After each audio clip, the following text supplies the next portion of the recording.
સુરતમાં ફરી એક યુવાનનું હોટલમાં શંકાસ્પદ હાલતમાં મોત નીપજ્યું છે.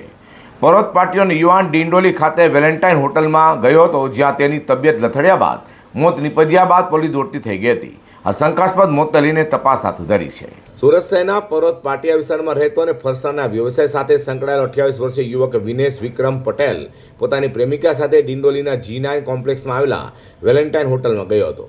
બપોરે અંદાજે 3:30 વાગ્યાના અરસામાં હોટલના રૂમમાં જ અચાનક વિનેશની તબિયત લથડી હતી અને તેના મોઢામાંથી ફીણ નીકળવા લાગ્યા હતા.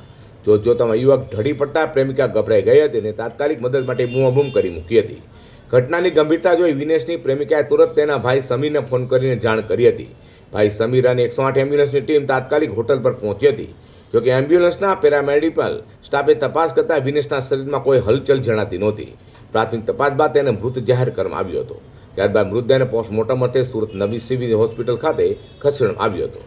યુવાન પુત્રના મોતના સમાચાર મળતા જ પરિવાર સ્તબ્ધ થઈ ગયો છે અને હોસ્પિટલ પરિસરમાં કરુણ દ્રશ્યો સર્જ્યા હતા. તો ડિંડોલી પોલીસે પ્રાથમિક તપાસમાં વિગતો સામે આવી છે કે મૃતક વિનેશ અને તેની સાથે હોટલમાં હાજર યુવતી વચ્ચે છેલ્લા 3 વર્ષથી પ્રેમ સંબંધ હતો. બંને એકબીજા સાથે લગ્ન કરવા પણ માંગતા હતા, પરંતુ જાણવા મળતી વિગત મુજબ પરિવારના સભ્યો લગ્ન માટે તૈયાર નહોતા. હાલ તો ડિંડોલી પોલીસે યુવાનના શંકાસ્પદ મોત મામલે વધુ તપાસ હાથ ધરી છે.